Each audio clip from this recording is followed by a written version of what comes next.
श्री स्वामीनारायण भगवान की जय। अक्षय पुरुषोत्तम महाराज की जय।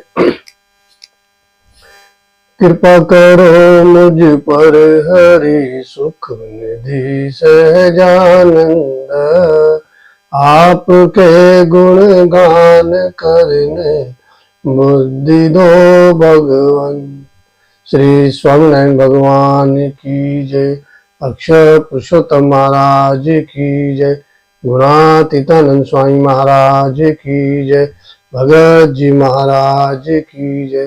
शास्त्री जी महाराज की जय। योगी जी महाराज की जय। प्रमुख स्वामी महाराज की जय। बहन स्वामी महाराज की जय। राधा कृष्ण देव की जय। श्याम रामचंद्र भगवान की जय। उमापति महादेव की जय। दुर्गे मात की जय। सभी देवी देवताओं की जय। मेरे सभी बुजुर्ग भाई बंधुओं को मेरा प्रणाम और बच्चों को मेरा आशीर्वाद। आज की इस सत्संग प्रवृत्ति में भगवान स्वामीनारायण की जो बाल लीलाएं हैं, उनके जो विचरण हैं, उनके मन विचरण माले की जो उन्होंने पद यात्राएं की हैं, उसमें उनके अपना एक बीच में पड़ाव आता है अब उनकी अपनी वाणी का। अभी तक आपने जो पहला अध्याय देखा उनके घर में बाल लीलाएं, उसके बाद गृह त्याग, और गृह त्याग के रास्ते में उन्हें जो अलग अलग उन्होंने अपने रास्ते का अनुभव किया, उसमें आज एक उनकी कथा आती है, अपनी वाणी को श्राप दिया। तो आज हम इसी विषय के ऊपर अपने सत्संग चैनल के माध्यम से आपको यह आज प्रसंग प्रसारित करते हैं।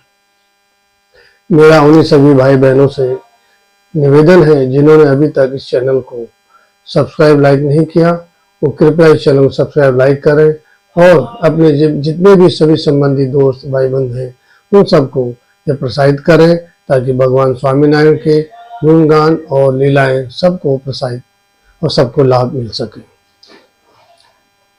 जैसा कि भगवान स्वामीनारायण अपनी वन यात्रा में निकले, तीर्थ यात्रा के दौरान उनको जो तपस्याएं, उनके रास्ते का जो उनको अनुभव हुआ, उसको बुलाया नहीं जा, उनके प्रसंग जो हुए उनको बुलाया नहीं जा सकता। वासी नामक एक गांव, उसके दूरी पर एक नदी और नदी के किनारे एक बगीचा था। उस बगीचे में नीलकंठ वर्णी वहां ठहरे हुए थे और वहां पर वो अपना नदी के किनारे स्नान करते और बगीचे में आके अपना ध्यान और तपस्या में लीन रहते। नीलकंठ वर्णी स्वयं कहते हैं कि पंछी भी अपनी वाणी से प्रभु का कीर्तन गान करते हैं। कीर्तन ध्यान ज्ञान में कभी बाधा उत्पन्न नहीं होते। एक दिन नीलकंठ वर्णी अपने ध्यान में बैठे हुए थे तो उन्हें बंदूक की 2 गोलियों की आवाज उनको सुनाई दी, जिस आवाज से उनका ध्यान भंग हो गया और उनकी आंखें खुल गई। उनकी आंखें जब खुली तो ऊपर पेड़ से उन्हें 2 पंछी तड़पते हुए उनकी गोद में आकर गिरे, और दोनों पंछी जब गिरे तो नीलकंठ वर्णी ने अपने जल कमंडलू से उनकी चोंच में 2-2 बूंद पानी के उन पर डाले। पंछी निहारते हुए नीलकंठ वर्णी की ओर देखते रहे, लेकिन तब तक उनके प्राण पखेरु हो गए। नीलकंठ वर्णी जिस मारने वाले को उनकी निगाहें उनको इधर उधर देखने लगी, देखा सामने से राजा के 2 सैनिक हाथ में बंदूक लिए उनकी ओर चले आ रहे हैं। उनके पास जब वो आए, सैनिक आए, तो उन्होंने नीलकंठ वर्णी से कहा कि ये पंछी हमारे हैं, आप हमें दे दो। जब वो मांगने के लिए आए तो नीलकंठ वर्णी ने कहा, नहीं, ये पंछी आपके नहीं, ये पंछी तो भगवान के हैं और आपने तो उनकी हत्या ही करी है, आप तो हत्यारे हैं। यदि ये पंछी आपके हैं तो आप इनके जो है इनको जीवित करो और इनको ले जाओ। शिकारी ने तुरंत उत्तर दिया, नहीं, ये दुनिया की रीत है कि मारकर ही मालिक बनते हैं।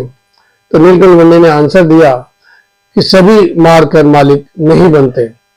शिकारी ने तुरंत झपटा मारकर नीलकंठ से वो दोनों पंछी छीन लिए और छीनकर वहां से चले गए। नीलकंठ अब ये उदास हुए और उस दिन वो शहर में भिक्षा मांगने के लिए भी नहीं गए और खाली पेट ही वो सो गए। नीलकंठ जब आधी रात को उठे तो उनको वही पंछियों की व्यथा उनको अवगत कर रही थी, उनको परेशान कर रही थी। वो व्यथा पीड़ा में बोल उठे, भले ही जले यह गांव। ये बोल तो व्यथा में बोल तो गए, लेकिन तुरंत ही थोड़ी देर बाद उनको ये लगा कि मुझे ऐसा शब्द नहीं बोलना चाहिए, क्योंकि साधु को ऐसे शब्दों का उचित नहीं करना चाहिए, उनको क्रोध नहीं करना चाहिए, उनको क्षमाशील होना चाहिए। अब वो शब्द ये बोल चुके थे, लेकिन थोड़ी देर में उन्होंने देखा ये वाणी हमने कैसे बोल दी, इस वाणी ने, नीलकंठ वाणी ने कैसे बोल दिया। वो तुरंत वहां से उठे और क्योंकि जब उनको पीड़ा हो रही थी पंछियों की वेदना की, देखा कि इस आग के गोले में और भी ज्यादा वेदनाएं होने लगी। वो तुरंत उठे और भागे भागे नदी में छलांग मार दी और नदी में जाके बोला कि शांत हो जा। आग के गोले शांत हो गए। जिस वाणी ने श्राप दिया था वो वाणी से आग शांत भी हो गई, लेकिन नीलकंठ वाणी के जो मन की आग थी वो अभी तक शांत नहीं हुई। उन्होंने सोचा कि ऐसी वाणी नहीं बोलनी चाहिए, ऐसा क्रोध नहीं करना चाहिए, अपनी इस वाणी को ही उन्हें स्थापित कर देना चाहिए। वो नदी में अपने खड़े थे तो उन्होंने अपने कमर तक जल था, दाहिने हाथ में उन्होंने जल लिया और अपने मन में यह बोलने लगे कि जब भी कभी मैं इस तरह अचानक मेरे शब्द से ये वाणी निकले तो वह हमेशा के लिए निष्फल हो जाए। तो इस तरह नीलकंठ वाणी ने भी अपनी वाणी को श्राप दिया कि अचानक ऐसे शब्द निकले तो वो निष्फल हो जाए। तो ये आज की इस कथा में उन्होंने अपने ये बताया कि संतों को अपनी वाणी पर लगाम और ऐसे अशब्द नहीं बोलने चाहिए, साधु समाशील और शांत प्रिय होने चाहिए। तो आज की कथा में हमने सुना।